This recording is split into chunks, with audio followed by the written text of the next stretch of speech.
Welcome to Ignite to Impact, a weekly podcast that explores what it takes to make your community, our nation, and the world a better place. You've tuned in to be inspired and enlightened as we pull back the curtain and dive into intimate and energetic conversations with achievers and doers. We are talking with leaders who are in the trenches making phenomenal changes through business, nonprofits, education, and the arts. Our goal? To encourage, motivate, and challenge you to go to the next level in leadership. Now, here's your host, Master Leadership Strategist, Dr. Geneva Williams. So, let's ignite to impact. Hey there. This is Dr. Geneva. How are you? I am so delighted that you're with us once again. Ignite to Impact. You know, it's so great to have you with us as we have conversations with folk from all over the country, doctors, lawyers, artists, business folk, you name it, folk who are making a difference in the community, who are having impact.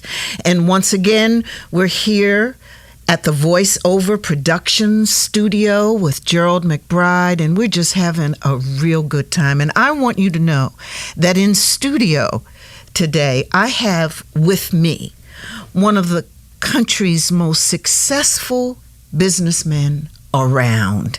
And we're going to have a fabulous conversation. And if you don't have a millionaire mindset yet, you certainly will after we have this conversation. And I'm here talking with the awesome Dr. William Bill Pickard. And if you don't know, he's chairman of Global Automotive Alliance, co-managing partner of the MGM Grand Detroit Casino, CEO of Bearwood Management Company, and he's co-owner of 5 Black-owned newspapers. And if that's not enough, his entrepreneurial career first began as a McDonald's franchise in Detroit, Michigan. And then later he founded an automotive manufacturing company and grew it into Global Automotive Alliance, which is a conglomerate of logistics and manufacturing companies with more than $1.5 billion in sales and 8 plants in the United States and Canada. And you know what else? And this is the thing that, and why, the reasoning behind why I wanted to do Ignite to Impact.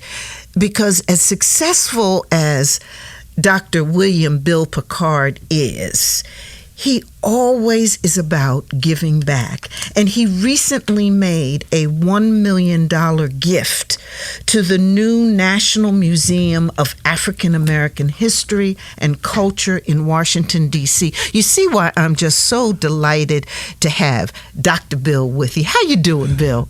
Wonderful.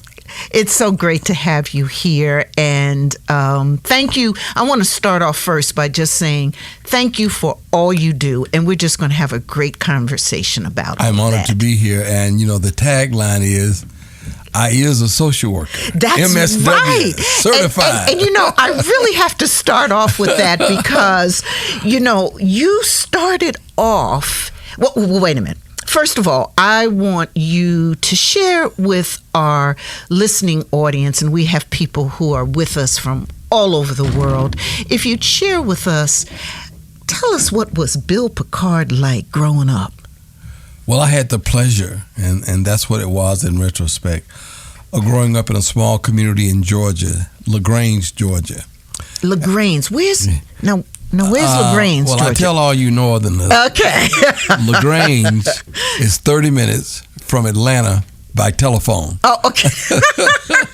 Okay. But in reality, it's about 60 miles southwest of Atlanta. Okay. Cotton mill town. Textiles were king. And, of course, textiles went away with NAFTA. And now the Kia plant is really located in the LaGrange area. But I was very privileged. That's the word I want to use, privilege, to go up in a community where you saw the black doctor, you saw the black teacher, you saw the black drunk, and, all of us lived together. I mean, you couldn't move to the suburbs in those days if you were a black multimillionaire. You was there with Ray and Pookie, all of us together. So that really gave me a foundation for my life. Okay. And I can remember vividly every Friday, the boys would go in one room and the girls would go in another one. And all the boys were told, you're going to go to Morehouse and you're going to be a preacher or a lawyer or a doctor, you know. And I just believed that. And then, unfortunately or fortunately, my family moved to Flint, Michigan. Okay. And my world changed drastically. Okay. And what changed about your world with that move from down south to up to Michigan? Yeah, I call it from down south to up south. Okay. Well, first of all, I was in the 9th grade, 15, 16. All right. I was a big kid, 175 pounds, even in the 9th grade. Okay. And I guess I was just socially awkward. And I was just out of place. I went to all black schools. Okay. And now I'm at Whittier Junior High School in Flint, Michigan, and it's mostly white. Okay. And I'm sure my speech was a little southern. A little different. And I thought I was smart. You had that drawl. Yeah, I'm sure I did. All right. And I thought I was smart, but I quickly learned that that might not have been the case in this situation. But more importantly, I think black people, God bless them, would call the newcomers, we were Russians. We were like the satellite that had gone up in the 50s with Sputnik. Okay, what's Sputnik? Yeah. And that probably had a tremendous impact. In my book, I talk about it. Okay. In the 9th and 10th grade, I had wood shop, metal shop, and I hung out with a group of white guys and black guys who were basically losers. In Geneva, we would eat our lunch under the stairwell. Okay. Because we didn't want to go out and mingle with the other kids, I look back on that and say, my God, how did that happen to me? Because down south, president of the student body, head of the student newspaper. Okay. And then I lost it. And that went on for about 2 years, 2.5 years. Well, you must have found it. And I say you must have found it, so tell us how you found it. Well, now, this is where God is. Okay. This is what God does. Okay. One of my uncles was very active in the Nation of Islam.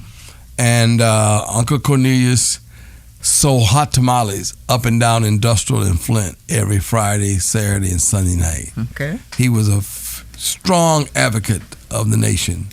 And from being around him, I learned a lot about Malcolm and the movement. And really, it gave me a great interest in black history. He was reading that J.A. Rogers book, 100 Amazing Facts About Black People, And so I transferred from Central to Northern, and God just works things. And in my class at Northern, I was in this history class, and this teacher was talking about Woodrow Wilson, And I knew that my uncle and them had said Woodrow Wilson was a racist pig and this and that. And so I went off on this tirade, and he put me out of class, not just telling him what I heard at the mosque. The mosque was right there on the Industrial. And so there was a counselor who would work with kids who were out of class or whatever, white lady named Helen Steele. And ironically, she was my English teacher. Okay. Well, in English, we were studying about Longfellow, Thoreau, and Poe. Well, down south, we had to learn all that by rote. We call it learn it by heart. Right. So when I got to Flint, I might not have been well in math and this and that, but I knew Edgar Allan Poe. Okay. And you could recite it. I could recite it. Okay. All right. And she said to me, she said, Willie, you have a good mind. Why don't you use it? And I was graduating, that June. That would have been May, and I could not graduate because I had to go back and take that history class. Okay. Because I had been put out of that. And then, God and my mother and the community stepped in, and I'm gonna bore you with this one because this is mind blowing. So, Morehouse. That didn't even come on the radar screen because I've had no real classes in Flint. So my mother, my father, my grandfather, we go over to Flint Junior College. It's now called Mott Community College, and the counselor name was Mr. Earl J. Mahoney. So he looked at my test scores, ACT, SAT, reading, hour reading test. Yeah. He said to my mother and father, "You have done a great job. Your son has never been in trouble, but he's not college material." From the scores we have here, it would take him 4 years to complete 1 year at Mott Community College. Okay. And my mother said, as most mothers would have said, I know what you just said. give him a chance. That's right. Just give him a chance. Just a chance. Just give him a chance. Just a chance. And so from there, you went to. Was that where you went to Western? Yeah, I went, but it took me 3 years to get out of Mott Community College. Okay, all right. So you went to the community college, and then you went to Western. Then I went to Western. Okay. So those things that did happen early on or in your life did have that impact on you. And I got to ask you. I hear they called you Willie? Yes. Oh yeah, I heard that slip out now. Yeah, that's not a slip. You go to Flint, it's always Willie. It's Willie. Well, if you're just joining us, I am here with the fabulous, awesome Millionaire Moves, Dr. William Bill Pickard. And we're talking about what Bill Pickard was, who he was growing up, and we're hearing all about that. And I know some of you are asking, well, are you going to get to his book? And you know we're going to get to his book, Millionaire Moves, because we are going to find out what millionaires do. But I just want to follow this track of when you went to Western, and I know somewhere along the way you became a social worker. And so I want to hear how social worker, because then you're now this extraordinary businessman, one of the most successful in the country. So tell us how that happened. Well, God always steps in, you know. So those 3 years at Mott Community College, and, you know, my first year I had classes like 098, 099, 096. Well, I didn't know what 099 meant. But they were basically remedial courses. Okay. So it took me an extra semester to get out of there. And when I got to Western, I was focused. Okay. Now, this is Western Michigan University in Kalamazoo, Michigan. Okay. I got there as a transfer student to become a junior. Right. And by this time, I'm on it. My family was plant workers, but everybody, my grandfather believed in the following: you have a job, and you have a hustle. He called it two-arm living. Okay. And all my uncles, somebody repaired cars, somebody worked on houses, and somebody had a numbers business. Okay. And my favorite uncle was the numbers man. Okay. And what was his name, Bill? I talk about in the book. I just called him Uncle Paul. Uncle Paul. Yeah, okay. All right. Your man, because we're going to hear about Uncle Paul. Yeah, okay. That's my man. All right. And Flint, now remember this. Yes. This is the 1960s. Okay. Flint, Detroit, Saginaw, and Pontiac. Okay. Had the highest black weekly income in America. We had the highest black homeownership percentage in America. Okay. We had the highest savings accounts in America. The I-75 quarter. And of course that's GM, Ford, and Chrysler. But that's where we were in the 1960s and 1970s. It was only in 81 we had that first big push of foreign cars coming in that we began to dip. Yes. And of course now, unfortunately, we're near the bottom. Yes. And so your journey from social worker to business person seems like it was almost, it was just like pushing you in that, because you were seeing this I-75 corridor and this wealth. Yeah, and remember now in LaGrange, you know, it's all black and it's all white. Well, my family, even then, my uncles and my grandfather believed in two-arm living. So he had a restaurant called the Talk of the Town. Okay. And even though I was only 11, 12, 13, my mother would go there every night when she left the cotton mill. We'd go there and she worked there. Another uncle was part owner of the baseball team, the LaGrange City Cats.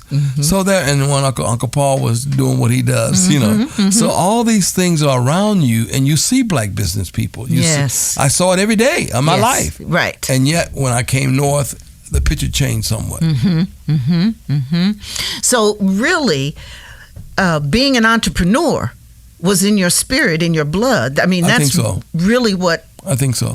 What was all around you. So your first business venture was the McDonald's? McDonald's. Tell us about that. How'd you get in there? Well, now this is in the book again. Okay. My first job after I left University of Michigan as a MSW social worker, I went to Cleveland, Ohio, and I worked for the Urban League in Cleveland for 1 year. And then at 26 years of age, I was appointed executive secretary of the Cleveland branch of the NAACP. Wow. Okay. Now, when you're 26, what do you know? Right. But, it's, again, how God works. Yes. I had met Art Johnson in Detroit when I was active in the Michigan NAACP Youth Councils. Okay. And Art Johnson, if you remember, was the head of the Detroit NAACP for years. For years, yes. So I would call him about once or twice a week to ask him certain things. And when I would go to the meeting, they said, that young boy is smart, So I worked for the NAACP there. And if you go back and read history, which all of us should do more of, in 1967-68, we had the most successful black economic boycott in the history of America. Cleveland, Ohio, led by a gentleman that was probably not the best character, shut down most, if not all, of the white-owned McDonald's in Cleveland. Okay. His name was Rabbi David Hill. The organization was called Operation Black Unity. Okay. And I tell you, it was...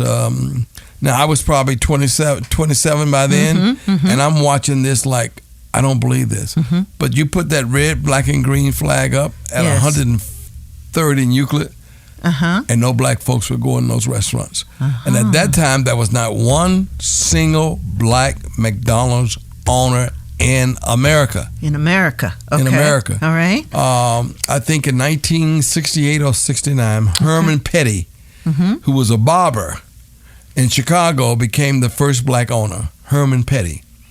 And so I was in Cleveland, and I knew it was getting hot, so I went back to school to get my doctorate at Ohio State. But I stayed in touch with the McDonald people, and then one day they called me and says, hey, would you like to go to Detroit and start a McDonald's? The answer was, yeah. And it happened just like that? Just like that. Isn't that something? Yeah. So okay. So in your book, and again, I'm looking at this phenomenal, just the cover alone makes you want to run out and say, okay, how do I become a millionaire? What are the moves? But it's called Millionaire Moves, 7 Proven Principles of Entrepreneurship. And so in this book, I know you give us, tips and strategies and talk about your life and how you went from social worker to multi-millionaire. And I know folk are gonna, I know you've just had some fantastic sales and all that kind of stuff, but could you give us an inside peek into give us one move or one of your principles? Well, one of the 7 principles, the first one I talk about is vision. Okay. And attitude. As simple as it sounds, the Bible says it, the people will perish without vision. And, it sounds like pop psychology, but you will never be what you cannot see. Okay. And if you go back in history, this is what motivates me every day.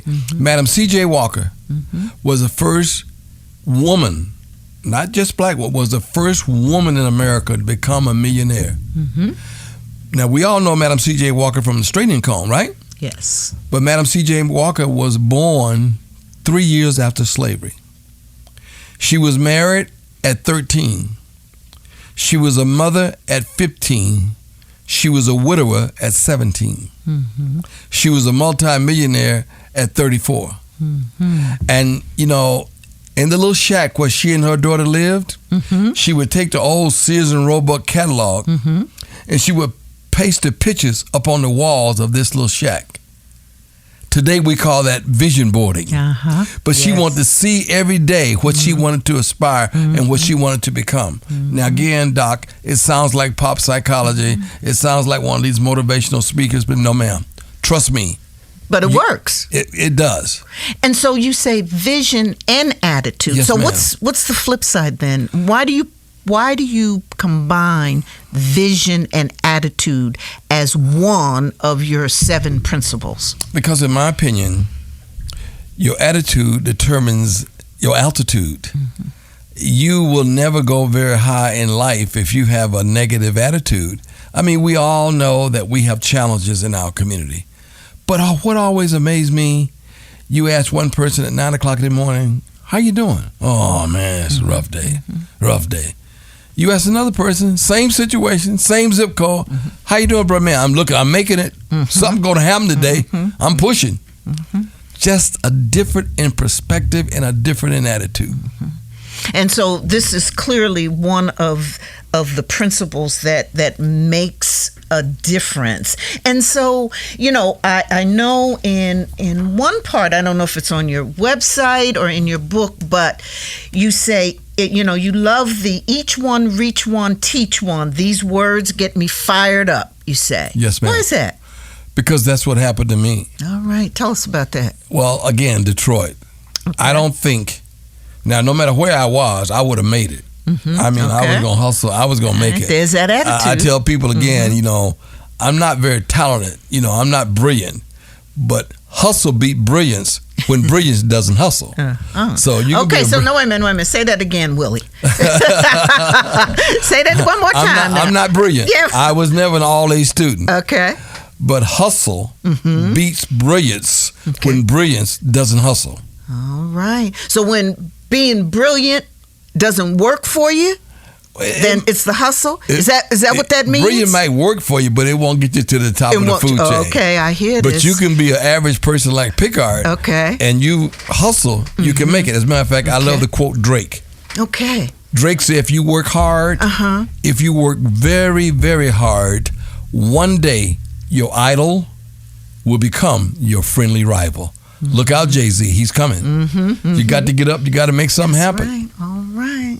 Okay. So this each one, reach one, teach one has a lot to do, doesn't it, with why you wrote this book, Millionaire Moves. Yeah. Tell us about that. Well, the intent here was I had the pleasure of teaching at the University of Michigan and Alabama State for a number of years, and I would develop my course material and develop my class, and out of that came these 7 points. Each one, teach one, help one. Because when I came to this town, I didn't know anything about managing a McDonald's. So what? You're the owner, but if you don't learn the fundamentals of controls and cost and being there every day, that golden archer will be up there, but you'll be gone. So I had so many people in this town that would just take me by the hand. One was Aubrey Lee, my first banker at NBD Detroit. Aubrey Lee said to me one day, you might have a PhD, but you don't know a damn thing about running a business. You know what? He was right. He was right. He was right. Yeah. So how did you learn how to run a business? Well, unfortunately, now here, this is where God steps in again. Okay. Now, I'm one of 3 guys. My partners were Dr. Raymond Snowden, Mel Garrett, and Bill Pickard. Okay. 3 of us with one McDonald's. All right. And we think we're rich. Everybody else think we're rich, but we ain't got much to share. Right. Okay. So I had to get a job. And this is way back in the day. This is March 15, 1971. All right. Okay. We opened the doors at 5851 West Warren, near Livernois. Okay. So I had to get a job because those 2 guys were married with children. And they said, well, Pick, since you are not married, you have no children, you go get a job and you can work at your job and here also. Thank you very much. And believe it or not, as I told you earlier, I met Paul Hubbard and Marilyn Hubbard and Gerald Smith. And Lonnie Peake, and they helped me get a job at Wayne State University. I'm forever grateful for that. Yes. And then I started, hustling. I would teach at Wayne from 9 to about 3 or 4. Okay. Break out of there, run down at 1385 East Larned where I live, get me an hour's sleep, and back at McDonald's at night. And the roughest day of my life was always Friday night and Saturday night. And why was that? Because them students would come into McDonald's. Okay. Oh my God, Dr. Pickard working at McDonald's. Look at that, he got on that little McDonald's hat. Oh my God. But I never told nobody the real deal. That's right. And the real deal was that you may have had that hat on, flipping them burgers, but you was the owner. Yeah, one of the owners. Yes. Okay, all right. Yeah. So that was the real deal. Yeah. But I want to go back, Geneva, to this Detroit thing. Yes. I cannot explain it very well, but here you are. I'm not from Detroit. I'm from Flint. Mm-hmm. I'm not from Cass Tech. Mm-hmm. I was not an A student. Okay. But I never reached out to anyone in Detroit that didn't try and help me. And that's why I'm so committed to what I do today. Yes. Because be it not for the grace of God, that goeth I. But no one ever turned me down. No one turned you down. No one. That speaks to the spirit of Detroiters. So Bill, now, you're just so incredibly successful. There had to be failures along the way. Oh my God! Can you share one with us? Number 6 in my book is failure. All right. So that's one of the principles that you lay out and talk about. Can you share? Sure. It's very simple. Failure is never fatal, and success is never final. Okay. Now remember when I was going to college, this man named Earl J. Mahoney told my mama, dad, and granddaddy and me that I was not college material. Yes. By the time I was 28, I had a PhD. Right. So once you prove somebody wrong, you ought to have enough grit in your spirit, in your soul, to never ever believe that you can't achieve. But I got into business. I went from McDonald's to automotive. I bought a company in bankruptcy called Regal Plastics. Yes. It was doing about $4 or $5 million. We hit a home run. We got it up to about $50 million. And then one of the automobile companies must have been drunk. They gave me a contract for another $50 million. I didn't have the people. I didn't have the capital. I didn't have the management. And I failed miserably. Okay. I was inches from bankruptcy. I could taste it. But again, this community put their arms around me and they helped me get through that. And 2 black men, I won't call their name, one of them is dead. I call it Art Johnson and another gentleman, went to the bank and said, you are going to give Bill Pickard additional time to work this problem out. And we did. Isn't that something? Yeah, God is good. Yes. Oh, all the time. And so this failure, if you hadn't failed, you wouldn't have succeeded. That's what you're basically saying. Yeah. Yeah. And so, wow. So tell us, Bill, so let me tell you, so I've read your book, okay? Thank you. Thank you. Again, I want to move to be a millionaire. So I just want to say that, hey. And in picking up the book, in the first few pages, I saw that, George Frazier, who we love and just admire so much, the networking guru, among other things, wrote your foreword. Yes, he did. And I was just so impressed because his first words, he said, I met Bill over 50 years ago as a principled yet struggling social worker. What drew me to him was his humanity and generosity. Why did George say that? One, I think it's true. Okay. But, when you're from the South especially, remember my first 16 years were down South, and there is a kinship and a spirit about sharing that is embedded in you early on. And I'm sure it's in Newark and Detroit, but in the South is real because black folks have to depend on each other. And I remember my mother would say, come on, boy, we're going to see Miss Pinky. She's sick. And I said, Mother, why are we going to see Miss Pinky? Because we're going to sit with the sick. Nothing we can do, but just be there. And it was those kinds of moments that I just relish in my life today because I saw what black folks did to help each other. Whether it was, we didn't have nobody to clean our cemeteries. So once a year, 4th Sunday in August, we'd have homecoming. And everybody cleaned their grave plots of all their fathers, ancestors, and grandfathers and grandmothers. And that builds a sense of community, in my opinion. So you really came from, bred out of this sense of community. It just seems natural that you would go into social work. Oh, I think so. But, for those folk, so you went into social work, but then where you are now, you still carry that humanity, that generosity, that wanting to be and help people with you. Mm-hmm.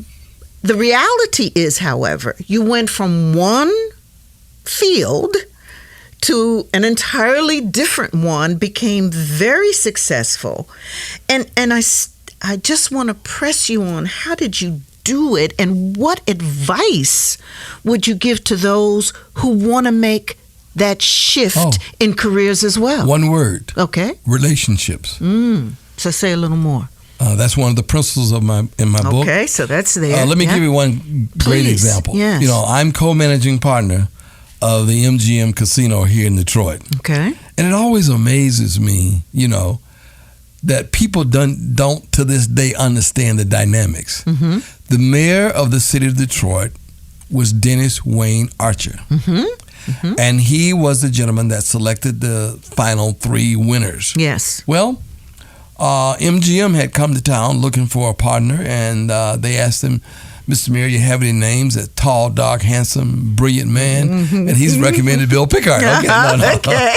But on the real side, Dennis Archer and I, at Western Michigan, lived in Vandercook Hall. Mm-hmm. And Vandercook Hall, as you know, is known as Hungry Hall. Okay. No meals. Okay.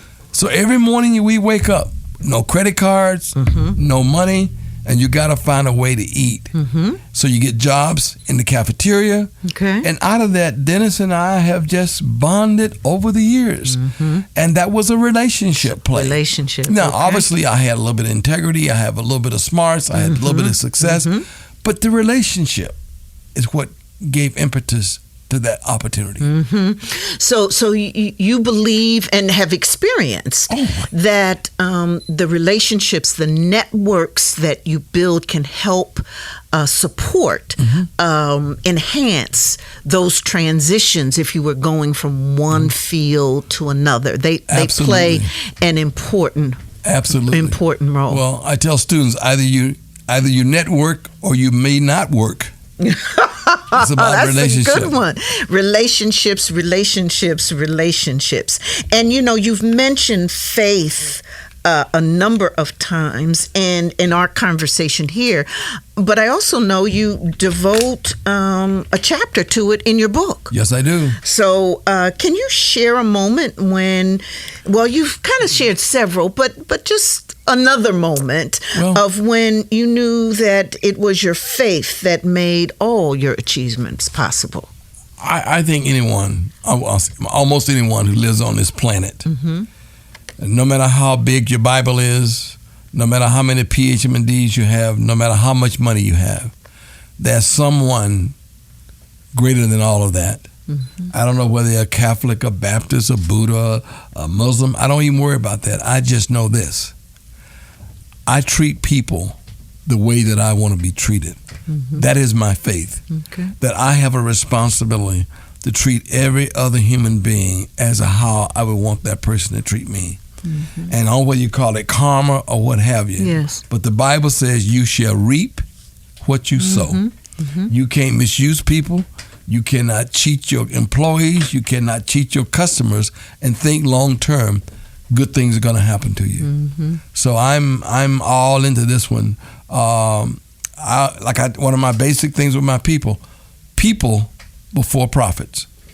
All my companies, I've always said over the years, people before profits. We can always make money. And this goes back to my Uncle Paul, who said, man, get a sucker break. That way he'll come back.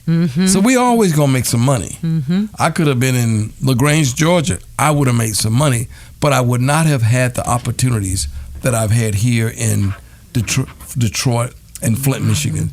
This is a wonderful town with a great spirit and a great body of people. Yes, and you are one of our cherished treasures and leaders. If you're just joining, we've been having a phenomenal conversation with the Millionaire Moves man, Dr. William Bill Pickard, Willie Pickard that I'm just learning about this Willie, who's here talking about a lot of things, a lot of good information as we take a quick look into his 7 Proven Principles of Entrepreneurship, his book, his new book, Millionaire Moves, that's available for purchase, and you can go on Amazon. It was an Amazon #1 bestseller, and he reveals his secrets. Now, Bill, I'm going to tell you I very much enjoyed reading this and learning. And it was so funny because as I was going through the chapters, I said, I really don't need to just sit here and read. I really need to pull out pen and pencil and take notes. But then when I noticed in the back, you already have that. Yes. You have action steps that are outlined for each of your 7 principles. Yes. And you give I thought I got a lot of information in just reading before, but when you get here, there's even more. Why did you do this? Why did you put these action steps and resources and where to learn more sections in your book? Why'd you do that? I don't apologize. The book was written primarily for young people, whether they're 60 or 29 or 18. It was meant to be like a training guide, training wheels to help you get on this thing called The Business of America is Business. And we have had a tremendous history in this country of black folks excelling in business, but we oftentimes don't know that. We don't talk about it. It's not in the history book. But Madam C.J. Walker wasn't no joke. Right, absolutely. But one of my favorite ones, I'm going to bore you right quick, is Pickfoot Mary. Pickfoot Mary was from Mississippi. She moved to Harlem in 1919. And she said, Lord have mercy, I don't want to work in a white folks' kitchen. So she went to 135th and Lenox. She got her a number 10 tub, put some charcoal in it, got her a baby carriage, cut the bottom out of it, and on Thursday, Friday, Saturday, and Sunday night, she sold barbecue pig feet, hog maw, chitlins, and cornbread. And she became a millionaire. Pigfoot Mary. My students always said, Doc, that's not true. Google her. Pigfoot Mary. Pigfoot, not pig feet. Pigfoot. Pigfoot Mary. All right. Yeah. Well, I know as you're listening to me, you are Googling as well. I love it. I just love that. Well, now I want to ask you, I was talking to my oldest daughter, and as you know, she's an entrepreneur herself. And I said, well, I'm interviewing Dr. Pickard today. She said, oh, fabulous. She's got your book. She's crazy about you. And so I said, what would you want me to ask him? So she's a Generation Xer, and she said, for those of us who have a millionaire mindset. That is, they've come through a lot of stuff already. They're not just starting out. She's been in her business 15 years or so. She's just taken it over. She's grown in it. She's grooved in it. So she's not new kid on the block. And she has this millionaire mindset where she's looking out and she's making decisions because she knows that's where she's going to be. She wants to know what 3 tips that you would give those who have a millionaire mindset already. What moves would you suggest for them? Well, let's use the ladder. Let's step ladder. All right. And let's say she's on the second ladder. Okay. All right. Because, the man at the top of the mountain with cataracts in both eyes can see more than the man at the bottom of the mountain with 20/20 vision. So, as you move up. So first thing, you got to read, you got to be exposed, you must read Fast Company, you must read Essence, you must read Black Enterprise, you must read Forbes, you must be on Flipboard, which I love. So all of this information flows through me every morning of my life. I'm reading every morning. I'm thinking about what's the next thing? What's the next opportunity here? Like today, oh my God, logistics. Think about this. You can make anything in India ship it across the water to America, put it in storage, probably cheaper than you can manufacture it in these United States. Mm-hmm. All that's involved logistics. Mm-hmm. So I would say read. Okay. I would say go see stuff. When I go to a different city, I like museums and all that, but I'm saying, what's the new thing here? I mean, I went to Silicon Valley. I saw people in the office with their dog. They petting their dog. They're eating carrots and all over the place, and they have open evening, walking around, just wondering what's on. But out of that has come a freedom of expression and collaboration. That's the second one for your daughter. Collaborate. You must collaborate. Okay. Today, as someone said earlier, these cell phones, that's not going to help you get your next deal. It's what on the other end of that cell phone. Collaboration. And then number 3, relationships. Okay. You got to get out there. You got to get with other people. As a matter of fact, I read something this morning at 5:45 that I just hollered. There's an article I read that says, you name your 5 favorite people, and that is the reflection of who you are. Your 5 closest people. Okay. And you are a reflection of those people. I thought that was so profound. Can you name your 5? Sure. Alex Parrish, Roy Roberts, Ron Hall is in heaven, Larry Crawford, Hiram Jackson, and I'm forgetting, and Gordon Fulmer, a white man, Gordon Fulmer. Those 5 people have been with me when everything was going excellent. Yeah, that's what I was going to ask. What gets you in that group? And they've been with me when everything was wrong. Okay. I mean, everything. I mean, I can remember listening to Gerald's program on Saturday night when I was going through Regal Plastics. Yes. And I didn't even want to leave the house because I was embarrassed that I was going to fail. But now I understand something.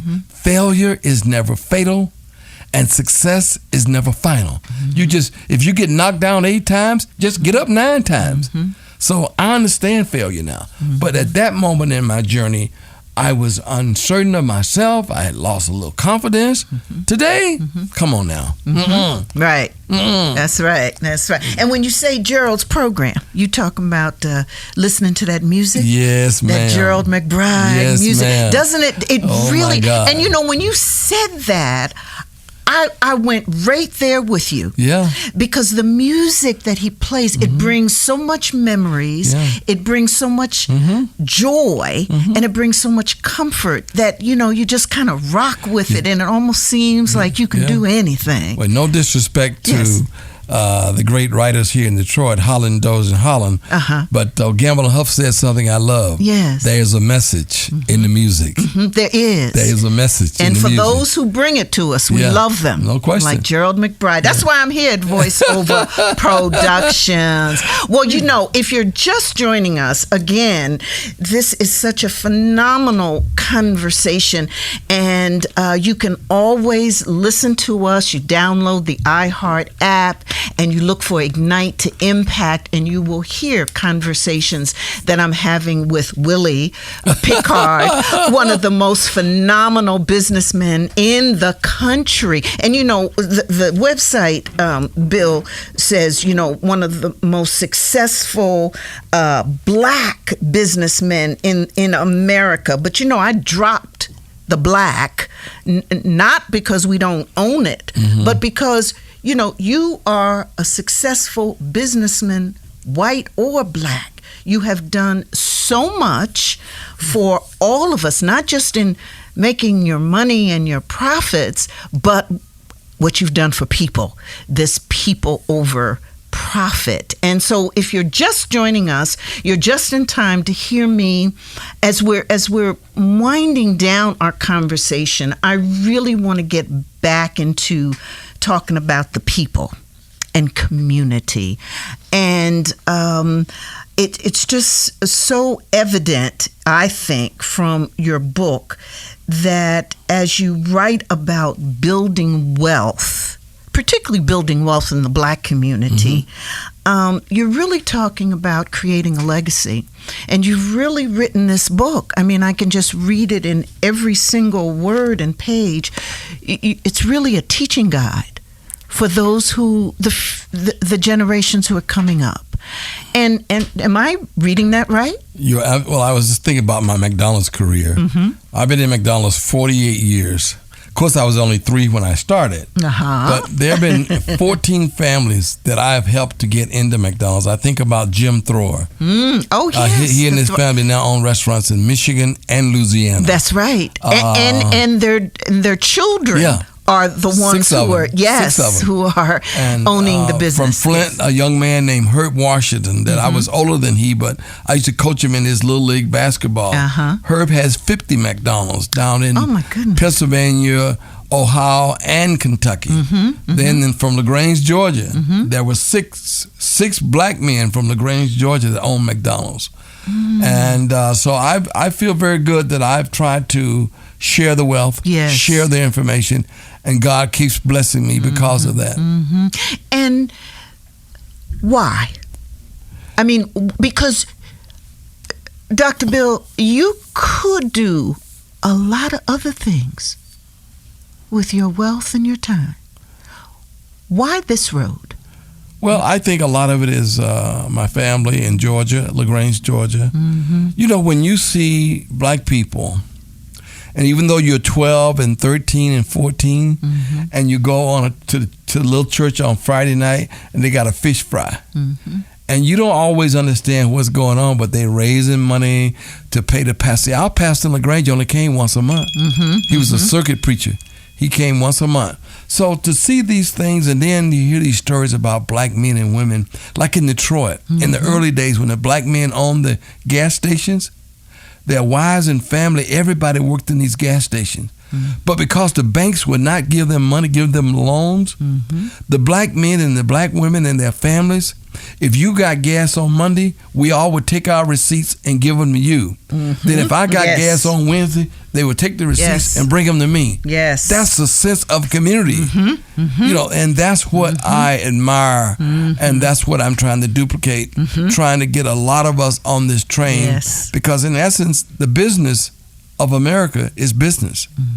It doesn't mean we're not good Baptists or Catholics or Methodists, but we have to have business to employ our own people and others. And you're continuing that tradition, that trying to duplicate, recreate that sense of community that you were raised with. And Never you do it like that. And you do it so well. Dr. William Bill Pickard, I just can't tell you what a delight it's been just hearing about Uncle Paul and Uncle Cornelius. Was it Cornelius? Yeah, Cornelius. Uncle Cornelius, and your journey from social work to multi-million-dollar businessman, to your contributions to the community, to all that good stuff, and then your tips about relationships and collaborating and just reading, you know, just, I mean, you just give us some. So, you know, I want to ask, as we're winding down, you know I keep saying we're winding down, but I just want to keep talking to you. Is there anything else that you'd like to share with us, that you'd like to say to young folk? Yeah, the one thing I would like to share, no matter how young you are, how old you are, all of us have a God-given gift. And some of it is that Michael Jordan picks up a basketball, and John Legend picks up a piano, plays a piano. But God has given all of us something that is very unique. Your responsibility is to develop it, to practice, to keep at it, to hone it. I mean, we talked about Gerald, his thing on the radio. Think about how many people he impacts on a given Saturday night. Whatever your gift is, maximize it. And don't let anyone ever tell you what you can't do, because God created perfection and you represent that. Just a wonderful way to end this. And so from the classroom and the teacher who said, you just weren't college material, you know, all the way. Yes, God bless.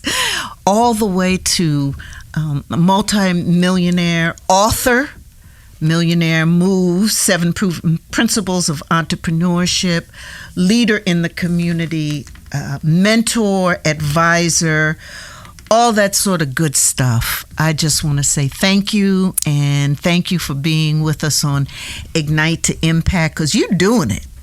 I've been blessed. Yes, thank you so much. And so Thank have you. we Yes. with the conversation. Thank you so much, Bill Pickard. Thank you, Willie. man. Yes. All right.